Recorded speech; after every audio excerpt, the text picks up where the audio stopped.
A lot to fit into this one. This is Community Day for January.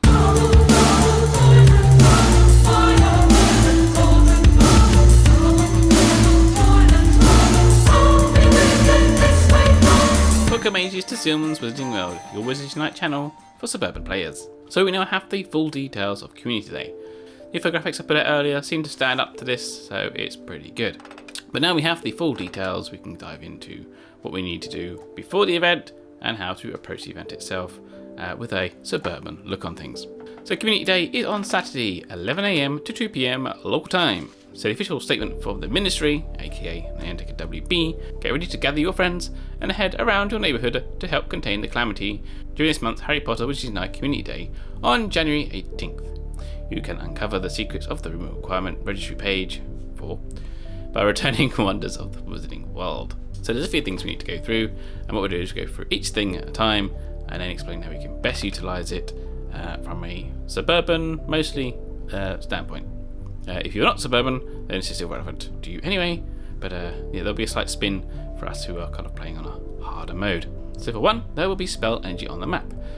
This is useful if you keep on the move. Now, depending on where you play, this might be necessary for you to keep finding foundables. However, we have dark detectors. So in this case, if you're having energy issues, as in you only have one in around you, I would say start Community Day full energy, triple dark detector and in. So that will last for 1 hour in this case. So chill there, hit everything you can for an hour until it runs out. At that point, you can walk to like your next best location and gather energy on the way. And of course, there'll probably be foundables along there too. But that's how we're doing it. I mean, best thing to do is find a cluster of inns and hammer that. Given the weather here in the UK, I know a town which is not too far away from me. We have Starbucks, and it has a number of inns surrounding it, and that is where I'll be hiding and keeping warm. And there should be enough inns around me to be able to resupply my energy needs. So, wild spawns. So the room requirement for Page is going to be our main set of foundables. Mine is currently gold. Now, in order of rarity, we have the harp, which I do need to complete my gold page. Dirigible plums, which I do need to complete my gold page. The music box, the crystal ball, and the quibbler, which are easy, low threat foundables. I don't need any of those, but they're there anyway, if you do. So assuming there's going to be enough harps and dirigible plums, I should be able to complete that gold page. I am not very far from it. In addition to this, because quite a lot of people have completed that page to gold and completed all the gold as well, there is the Whomping Willow and Weasley Car and the Faux Glass on the other pages. Now, I remember saying earlier I wish the Weasley Car was in there. It is, but there is no Grawp. So that page can get a little sticky. I don't know why there isn't a Grawp, because that's kind of the only one that people want to add.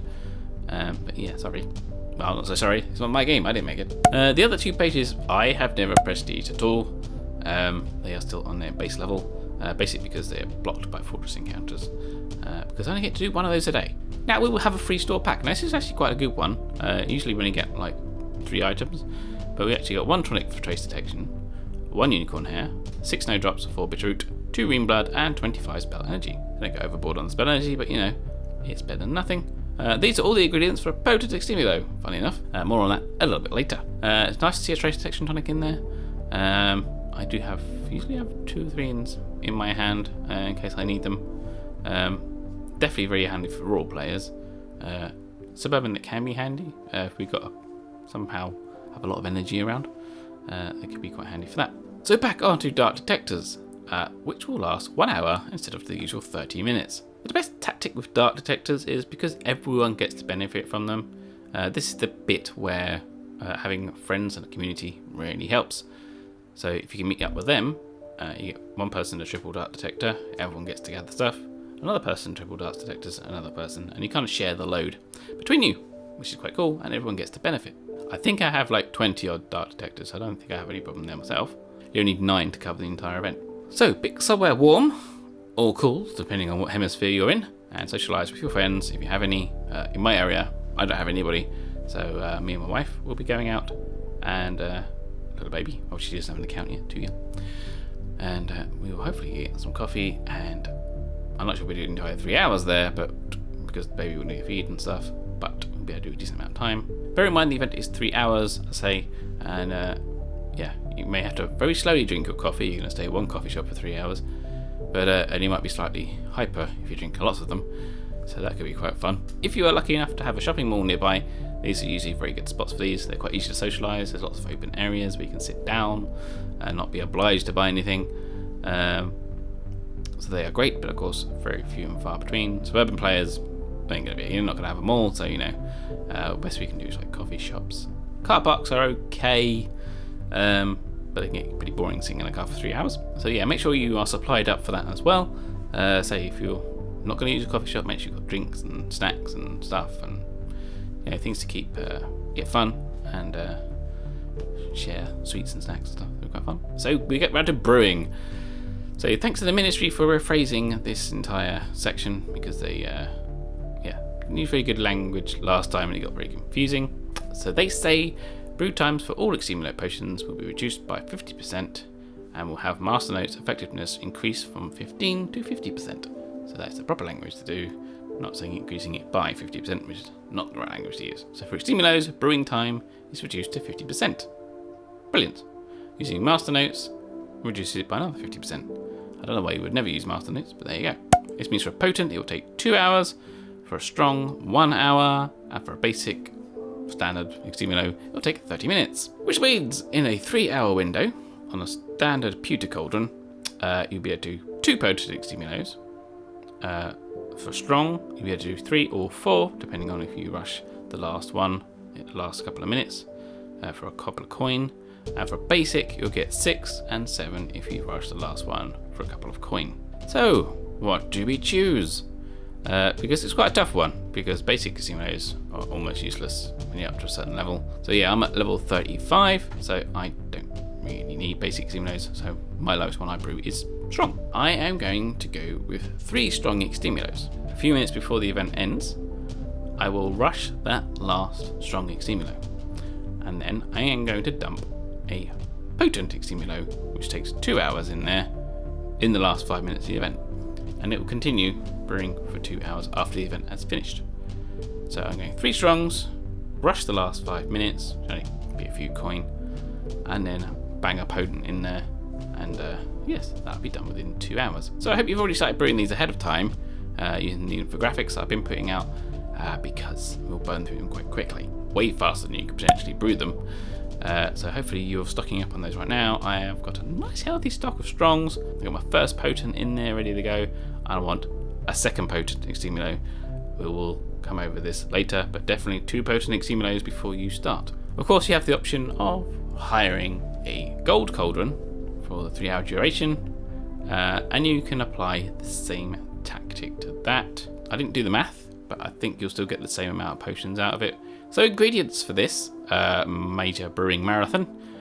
If you're going to do my method with the 3 strongs and 1 potent, you will need 13 bitterroot, 18 snowdrops, 5 ream blood, 3 Abraxan hair, and 1 unicorn hair. You can go through and adjust your maths for whatever strategy you go for. It's just worth making sure you need to collect them. Departure rates have been decreased, and this is a good one. This is new. So it sounds like the Ministry has been listening to feedback from past events, where they've previously boosted difficult to catch foundables, and it really highlights the amount of departure rate there is, and it kind of compounds the issue, and everyone feels really bad and annoyed about it. So they have decreased departure rate. We don't know how much, though. They didn't say. And in previous events, people have used Dawdle Draughts, of course, but you know, you burn through them pretty fast, because you're going to need sometimes for these stubborn ones 2 or 3 Dawdle Draughts, and they take quite a while to brew. So you've been like me, gone through 2 Dawdle Draughts with nothing attempting to flee, and you do your 7th cast because you ran out of Dawdle Draughts, and then disappears. This is very annoying. I would still brew Dawdle Draughts if you can, if you have the time for it. So the Exstimulo potions are probably going to be more important, especially for suburban players who we need to conserve our energy, so we need to spend the least energy as possible per foundable. And also still brew the Dawdle Draughts if you can, because we don't know how effective this change is yet, so we'll have to see on the day. So our trace tonic has been tuned. So you will need 6 trace detection tonics to cover the event. They have not been changed in terms of how long they last. So top up on those. I always seem to have a lot of trace detection tonics. I'm not quite sure why. I think it might be some other previous event, and I very rarely use them. But yeah. So stock up on those. So the trace detection tonic has been tuned to enhance the Whomping Willow, Weasley Car, and the Faux Glass. I don't need the Faux Glass, but I definitely need the other two. So hopefully you've been looking again at my infographics. Plug. Hopefully you've gone through, checked your registry, and found any gaps that you can fill in before the event. Mostly these are fortress only foundables, and so that'll be the Hogwarts Express, Platform 9 3/4, and the Night Bus. You will be getting 6 Night Bus fragments from tasks. If you're, depending what page you are on that one, I'm still on the first page. But yeah, bearing in mind, you will get 6 of the tasks, and you don't want to waste those. So if you're grinding the fortresses, make sure you have 6 fragments that you need at the end, before the event. If that's not the case, then you probably need to seriously grind your Grawps, which I'm about to talk about now. So if you are needing Grawps, etc., or the Howlers and stuff like that, then you probably should be finding a Wonders of the Wizarding World location. Then you can get a head start on some of these other foundables which aren't boosted in the event. But remember, you want full energy at the beginning of the event, okay? So don't sacrifice yourself for that. Also, thanks to Expecto Go for reminding me about Wonders of the Wizarding World locations, because I have never found one. But according to Jib's Entertainment, things like tourism offices, museums, monuments, galleries, and fountains tend to have Wonders of the Wizarding World locations around them, the flag locations. So, yeah, it's unlikely in a suburban area to find it. It probably explains why I've never seen one. But yeah, if you're heading towards a city at some point, then it might be a good idea to look around. Landmarks will be turned off for the duration, because these affect the spawns, obviously. Because if you're in the magical creatures area, it's going to affect the Wonders of the Wizarding World spawns. So yes, so it'll be turned off for the duration. So if you have a nice cluster of inns in a park, you'll be able to use those, because parks are normally carry magical creatures. So we're now getting to the weird bit, the new bit, which are assignments. And we have spellbook rewards, which is nice. I have coin rewards, which is okay. It's not like 100 gold or anything, but it's okay. So, as a reward for each task, we'll be getting 1 Night Bus, as previously mentioned. Now, the Night Bus is a fortress-only foundable, so this is good for us suburban players who don't have too many fortresses around. Or, as we say, we run out of energy before we get to the fortress normally, because we don't have enough energy around us, and we use them all on foundables. So our tasks are: return 5 Whomping Willow foundables. Sounds easy enough, depending on the spawn rate. Return 5 Faux Glass foundables. Seems easy enough. Return 15 medium threat Wonders of the Wizarding World foundables. But I say, if you got the 2 before, then you've already got 10 of those 15, because they all add together. And return 30 Wonders of the Wizarding World foundables in general. But then if you've got 15 mediums, you've got half of that already. So they kind of work together. Use 2 potent Exstimulos, which is why I said brew 2 before the event, not 1. So I know you can brew 1 during the event, but you really want to save that. In my case, I am saving that to the last 5 minutes, so I need a potent Exstimulo before the event starts. Well, I need 2 potent Exstimulos before the event starts. And then use 1 tonic for trace detection, which we get in the bundle anyway, so we don't worry about brewing that in advance as a panic, but it's best to have a few under your belt. And the rewards for completing all of these tasks are 3 spellbooks, 40 gold, and 100 Wonders of the Wizarding World Family XP. That's enough to complete 1 whole bar from 0 to 100, which is nice. The 40 gold, I say, it's not too extravagant, but if you think about daily tasks, that's 4 days worth of gold gathering. So, you know, not like to be sniffed at.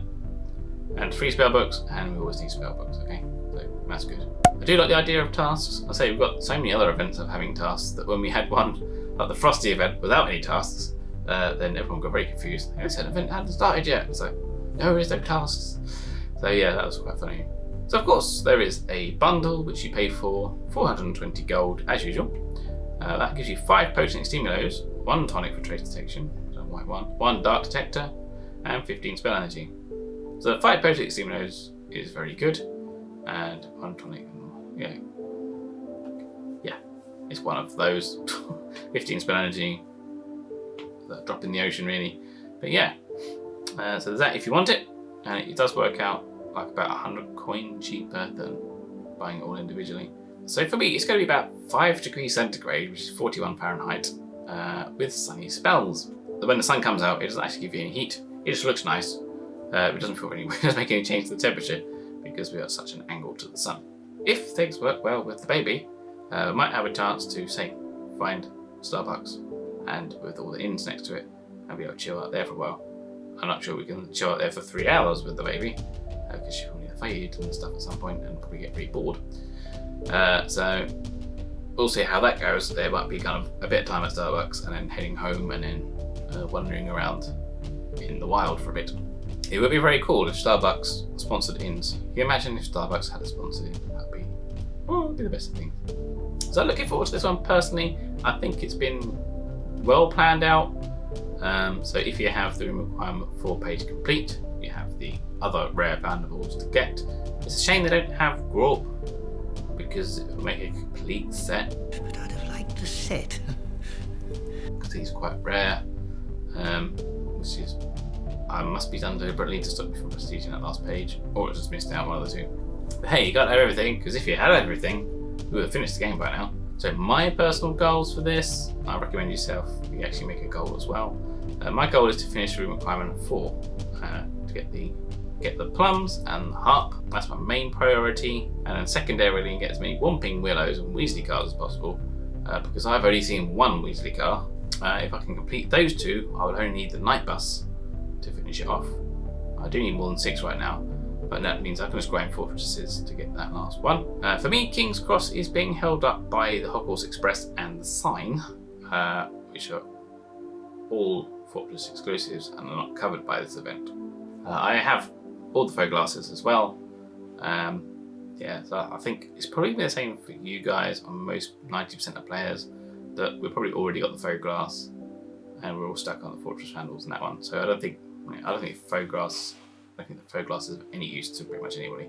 So when we compare suburban and city play, I think in this event it looks pretty even. So in suburban areas, we have to think a bit more about how we deal with our energy management and obviously our lack of inns and stuff. But then we have energy on the map. So in suburban play, we can just go for a wander. If you already have the light bus, you can end up potentially very stuffed on this event. Although you don't have to collect the night buses until you press collect, the tasks do disappear at the end of the event. So you have to at least collect by the time the 3 hours runs out, and with no Grawp, there'll be no way of you unlocking that page, unfortunately. Hopefully that's not the case for you. I don't think how many people have all the night buses, or at least who have all the night buses but stuck on other things. I think that's usually one that hangs around. It's more rare than most things. But also there'll be rune stones aplenty, so even after the event ends, we're going to have a stack of rune stones to use in fortresses. So hopefully we'll be able to free up all the other fortress foundables easy enough afterwards. So all in all, I think it's going to be a good event. I think there's something here for everybody, which is winner, because the Frosty event, there was XP I guess, but then people mostly care about foundables, don't really care about XP because it doesn't get you a lot in this game, other than slightly improving your odds of catching things. So don't forget to follow my Instagram for all the infographics. I'll probably doing some updates for this, and follow me on Twitter as well for all the latest news.